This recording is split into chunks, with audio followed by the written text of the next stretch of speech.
Iran ने पुराने खतरे को सच करते हुए स्ट्रेट ऑफ हॉर्मुज को प्रभावी रूप से बंद कर दिया है। यह दुनिया के सबसे महत्वपूर्ण समुद्री रास्तों में से एक है, जहां से सामान्यतः दुनिया की लगभग 20% तेल और एलपीजी की आपूर्ति गुजरती है। यह कदम ईरान द्वारा यूनाइटेड स्टेट और इजराइल के हमलों के जवाब के रूप में उठाया गया है। आज के सेशन में हम जानेंगे ईरान ने आखिर स्ट्रेट ऑफ हॉर्मुज को बंद क्यों कर दिया है, यह इतना महत्वपूर्ण क्यों है, साथ में जानेंगे कि इससे दुनिया पर क्या असर पड़ने वाला है। आगे बढ़ने से पहले आपके लिए एक महत्वपूर्ण सूचना है। अगर आप घर बैठे यूपीएससी की प्रिपरेशन करना चाहते हैं तो दृष्टि आईएएस लेकर आया है एक बहुत ही शानदार कोर्स जिसका नाम है studio GS foundation live online course. इस कोर्स की सबसे खास बात है कि इसमें जनरल स्टडीज के सारे विषय जो यूपीएससी के लिए जरूरी हैं और करंट अफेयर की क्लासेस का एक्सेस 2 साल तक, ध्यान रखें। इसके अलावा मैगजीन, प्रिंटेड बुकलेट्स और बेस्ट फैकल्टी, ये सब कुछ मिल रहा है मात्र 34,999 रुपए में। और अगर आप ये फीस भी एक बार में नहीं दे पा रहे तो इस फीस को भी ईएमआई में देने की सुविधा है। और अगर आपको इस फीस में भी डिस्काउंट चाहिए तो कूपन कोड इस्तेमाल करें गीत कूपन कोड के इस्तेमाल करने से आपको ये कोर्स बहुत ज्यादा कम कीमत पर मिल जाएगा। ये कोर्स आपको हिंदी, इंग्लिश और इंग्लिश तीनों मोड्स में मिलेगा। इंग्लिश मींस क्लास होगी हिंदी इंग्लिश मिक्स में और नोट्स मिलेंगे इंग्लिश में। तो फिर देर किस बात की, कहां से खरीद सकते हैं? डिस्क्रिप्शन में लिंक दी गई है, उस लिंक को आप जैसे ही क्लिक करेंगे आप पहुंच जाएंगे दृष्टि लर्निंग ऐप के स्टूडियो जीएस फाउंडेशन कोर्स में। और ध्यान रखिएगा, आप दृष्टि लर्निंग ऐप डाउनलोड करके भी इस कोर्स को खरीद सकते हैं या फिर आप कॉल करें 8750187501 पर। हमारी टीम आपसे संपर्क करेगी और आपको इस कोर्स को खरीदने में मदद करेगी। कूपन कोड अप्लाई करेंगे तो ध्यान रखें कि आपको काफी डिस्काउंट के साथ ये कोर्स मिल जाएगा। इस कोर्स की सबसे खास बात है कि मान लीजिए आपने इसमें एडमिशन लिया, फिर आपका मन हो कि आप दृष्टि के किसी ऑफलाइन सेंटर में जाकर क्लास करना चाहते हैं।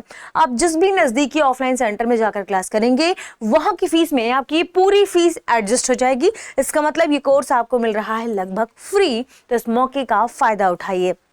आगे बढ़ते हैं और देखते हैं हमारे आज की खबर को, जो कि संबंधित है ईरान से। आखिर ईरान ने स्ट्रेट ऑफ हॉर्मुज को बंद क्यों कर दिया है, यहाँ पर सवाल ये उठता है। ईरान के संदर्भ में भी चर्चा करेंगे। देखिए, ईरान कई वर्षों से चेतावनी दे रहा है कि वह इस जलमार्ग को बंद कर सकता है, खासकर जब उस पर प्रतिबंध आरोपित होते हैं या उसके न्यूक्लियर प्रोग्राम को लेकर कोई तनाव बढ़ता है। तब ईरान ऐसा कहता आया है, लेकिन विश्लेषकों के अनुसार यह हमेशा अंतिम विकल्प माना जाता रहा है। लेकिन अब ईरान ने इस रास्ते को बंद कर दिया है। फरवरी 28 से शुरू हुए अमेरिका इजराइल हमलों और ईरान के सुप्रीम लीडर की हत्या के बाद स्थिति काफी बदल गई है। इसलिए ईरान ने इसे अस्तित्व की लड़ाई मानते हुए स्ट्रेट ऑफ हॉर्मुज को बंद कर दिया है। यह रास्ता यानी स्ट्रेट ऑफ हॉर्मुज इतना महत्वपूर्ण क्यों है? क्योंकि यहाँ से दुनिया भर का लगभग 20% तेल या कह सकते हैं और एलपीजी गैस होकर गुजरती है। दुनिया की वैश्विक आपूर्ति इससे ही प्रभावित होती है और ऐसे में स्ट्रेट ऑफ हॉर्मुज को बंद कर देना काफी, आप कह सकते हैं, वैश्विक लिहाज से एक बहुत बड़ा सेंसिटिव कदम माना जाता है। सबसे पहले जानते हैं स्ट्रेट ऑफ हॉर्मुज की मध्य, जब हम बात करते हैं मिडिल ईस्ट की या जब हम बात करते हैं वेस्ट एशिया की, तो वेस्ट एशिया वाले क्षेत्र में ये देखिए ईरान है। ईरान से इस तरफ आएंगे आप, ये कुवैत है, Saudi Arabia, United Arab Emirates, Oman, यहाँ पे भी छोटा सा हिस्सा ओमान का है और यहाँ पे भी छोटा सा हिस्सा ओमान का है। ये है कतर और आप आगे बढ़ेंगे बहरीन। ठीक है, अब ये देखिए कहाँ युद्ध चल रहा है, ईरान वाले हिस्से में। ठीक है, ईरान ने मिडिल ईस्ट के कई हिस्सों में आपने देखा कार्रवाई भी की है, हमले भी किए हैं। इजराइल और अमेरिका ईरान पर हमला कर रहा है और ईरान इस रास्ते को, ये है स्ट्रेट ऑफ हॉर्मुज, जो पर्सियन गल्फ को गल्फ ऑफ ओमान से जोड़ता है। तो ध्यान रखें, पर्सियन गल्फ को गल्फ ऑफ ओमान से जोड़ने वाला जो रास्ता है ये है स्ट्रेट ऑफ हॉर्मुज। और स्ट्रेट ऑफ हॉर्मुज यहाँ पर बहुत संकरा है। ये हिस्सा क्या है, यहाँ बहुत संकरा है। ये सारे क्या है, तेल उत्पादक देश हैं। ये तेल उत्पादक देश अपने तेल का उत्पादन करके इस रास्ते से जहाज के माध्यम से, ये जो एशिया वाला हिस्सा है, एशिया खासकर आप कह सकते हैं पूर्वी एशिया जैसे चाइना, भारत, जापान, कोरिया, इनमें क्या करते हैं, तेल का निर्यात करते हैं। तो यहाँ हमारे लिए तेल की आपूर्ति यहीं से सुनिश्चित होती है। भारत अपने 60% रसोई गैस या एलपीजी गैस का क्या करता है, आयात करता है, किसी दूसरे देश से मंगाता है और उसमें कतर काफी इंपॉर्टेंट भूमिका अदा करता है। अगर हम बात करें इस रीजन की तो ये समुद्री मार्ग बहुत इंपॉर्टेंट है, स्ट्रेटेजिक महत्व रखता है और ईरान ने इसी समुद्री मार्ग को बंद कर दिया है। क्यों? क्योंकि यहाँ से जो जहाज गुजरती हैं वो तेल की आपूर्ति करती हैं और ईरान चाहता है कि वैश्विक स्थिति में अपना दबाव बनाया जा सके, वह अपने ऊपर जो हमले हो रहे हैं उसे रोक सके, इजराइल के जो हमले हैं, यूएसए द्वारा जो हमले हैं इसे रोक सके। इसलिए ईरान इस मार्ग को अवरुद्ध करने की कोशिश कर रहा था और इस बार वह कर चुका है। ठीक है, स्ट्रेट ऑफ हॉर्मुज फारस की खाड़ी को गल्फ ऑफ अमन से जोड़ता है। इसके जरिए इन देशों का तेल गैस बाहर आता है, जैसे Kuwait, Iran, Iraq, Qatar, United Arab Emirates. ठीक है, तो इन देशों का जो तेल उत्पादन है वो इस मार्ग से एशिया की तरफ जाता है और एशिया बड़ी मात्रा में इस तेल को क्या करता है, खरीदता है। तो अभी वैश्विक संकट जो उत्पन्न हुआ है तेल को लेकर वो इसी वजह से हुआ है और ऐसा भी देखने को मिला है कि इस मार्ग के अवरुद्ध होने की वजह से, यहाँ पर वॉर की वजह से 110 प्रति बैरल तक $110 प्रति बैरल तक जो ऑयल है वह बढ़ गया है, उसका प्राइस बढ़ गया है। ठीक है, ईरान का जो ऑयल है उसके उत्पादन में कम खपत होती है, जबकि अमेरिका और कनाडा के ऑयल के निर्माण में ज्यादा खपत होता है। वहां ये $10 तक बना लेता है, $10 से $20 में। अमेरिका और कनाडा $40 से $50 में ऑयल उत्पादन करता है। तो इसका जो ईरान का जो ऑयल है वो सस्ता हो जाता है अमेरिका की तुलना में। अमूमन देश यहीं से खरीदते हैं, लेकिन ये मार्ग अवरुद्ध हो गया है, इस वजह से ये काफी स्ट्रेटेजिक इंपॉर्टेंस रखता है मार्ग। तो ईरान ने इस मार्ग को बंद कर दिया है और दुनिया में अब तेल की आपूर्ति हो रही है।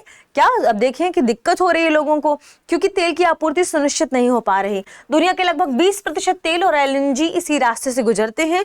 युद्ध शुरू होने के बाद जहां जहाजों की आवाजाही इस पूरे क्षेत्र से 97% तक कम हो गई है, जो अपने आप में बड़ी बात है। 600 से अधिक जहाजें यहाँ रुकी हुई हैं। बहुत सी जहाजें हैं चाहती तो हैं गुजरना, लेकिन डर के मारे रुकी हुई हैं कि कहीं ईरान इन पर हमला ना कर दे, किसी तरीके से किसी दूसरे देश का ड्रोन उन पर ना आके गिर जाए, किसी तरीके का बम ना गिर जाए। उनका इंश्योरेंस महंगा हो गया है अब जहाजों के इस मार्ग से, इसलिए ये स्ट्रैटेजिक महत्व रखने लगा है इंपॉर्टेंट यह मार्ग। अब बात करते हैं कि दुनिया पर इसका क्या असर पड़ने वाला है, दुनिया पर क्या असर पड़ रहा है।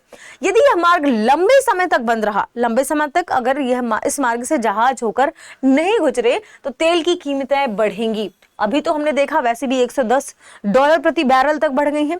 विभिन्न क्षेत्रों में महंगाई आ गई है। भारत पर क्या असर पड़ेगा? पेट्रोल, डीजल, एलपीजी सब बहुत महंगी हो जाएंगी और एलपीजी पर आप देख भी रहे हैं कि काफी हमारे पास इतना स्टोर है नहीं, तो एलपीजी पर ये संकट हमें दिखाई दे भी रहा है। पहले ही तेल की कीमतें 2022 के बाद सबसे ऊंचे स्तर पर पहुंच चुकी हैं और अगर ये लंबे समय तक बंद रहा तो तेल की कीमतें और ज्यादा बढ़ जाएंगी। दूसरा, वैश्विक महंगाई बढ़ सकती है। ऊर्जा महंगी होने से परिवहन और उद्योग की लागत भी बढ़ेगी। हालांकि भारत सरकार ने तो ये भी कहा है कि हमें चूंकि एलपीजी की आपूर्ति, रसोई घर की आपूर्ति सुनिश्चित करनी है, तो जो पेट्रोकेमिकल वाले क्षेत्र है, इंडस्ट्री है, उनमें इन रसोई गैस को ना लेकर जाया जाए, वहां तेल को ना लेकर जाए, ताकि हम जो रसोई आपूर्ति सुनिश्चित कर पाए। खाद्य संकट का खतरा बढ़ सकता है। दुनिया के लगभग 33% उर्वरक, फर्टिलाइजर भी इसी रास्ते से गुजरते हैं। ऐसे में खाद्य संकट का खतरा भी आगे देखने को मिल सकता है। वैश्विक आर्थिक संकट जो सबसे बड़ा कारण बताया जा रहा है, अगर इस मार्ग को लंबे समय में नहीं खोला गया या ये लंबे समय तक बंद रह गया तो एक और बड़ा कारण है वैश्विक आर्थिक संकट। 1970 के दशक के मध्य पूर्व तेल संकट जैसा असर पड़ सकता है। 1970 में हम सभी जानते हैं कि 1970 के दशक में जो मध्य पूर्व है उस पूरे क्षेत्र में उसकी वजह से तेल का संकट हुआ था। तो ये एक और बड़ा कारण बताया जा रहा है कि ऐसा हो सकता है। हमने देखा ही कि भारत पर क्या असर पड़ने वाला है, हमने देखा कि विश्व पर क्या असर पड़ने वाला है, क्या इसके बिंदु हो सकते हैं। अगर बात करें कि ईरान इस पूरे क्षेत्र, इस जलमार्ग को ईरान से कैसे सुरक्षित किया जा सकता है, तो ये करना मुश्किल नजर आ रहा है। क्यों? जहाजों के रास्ते सिर्फ 2 नॉटिकल माइल्स चौड़े हैं। हमने देखा कि बहुत छोटा है, बहुत छोटे हिस्से यहाँ से ऐसे होकर गुजरता है। ठीक है, पास में ईरान के द्वीप और पहाड़ी तट हैं जहां से हमला करना आसान हो जाएगा। ईरान के पास कई सैन्य विकल्प भी हैं, जैसे छोटे तेज हमला करने वाले जहाज हैं, मिनी पनडुब्बियां हैं, समुद्री माइंस हैं, छोटे छोटे ड्रोन भी हैं। हर महीने लगभग 10,000 बनाने की उनके पास क्षमता भी है। विस्फोटकों से भरे जेट भी हैं। इसलिए लगातार ऐसा कहा जा रहा है कि उस मार्ग को अब सुरक्षित रख पाना थोड़ा मुश्किल है। ऐसे में देखते हैं वैश्विक दबाव कब तक काम करता है, कैसे आगे आने वाले समय में युद्ध रुकता है और कैसे यह मार्ग फिर से अपनी गति से उसी स्पीड में चलना शुरू करेगा। तो आगे बढ़ने से पहले आज के प्रश्न को देखते हैं। प्रश्न है, स्ट्रेट ऑफ हॉर्मुज के बारे में कौन सा कथन सही है? ऑप्शन ए, यह लाल सागर और अरब सागर को जोड़ता है। ऑप्शन बी, यह फारस की खाड़ी को ओमान की खाड़ी से जोड़ता है। ऑप्शन सी, यह भूमध्य सागर और काला सागर को जोड़ता है। ऑप्शन डी, यह हिंद महासागर प्रशांत महासागर को जोड़ता है। आप चैनल को सब्सक्राइब जरूर करिएगा, साथ में इस प्रश्न का सही जवाब बताइएगा। शुक्रिया। अब एग्जाम की तैयारी को और बेहतर करने के लिए हमारे चैनल को लाइक, शेयर और सब्सक्राइब करना ना भूलें।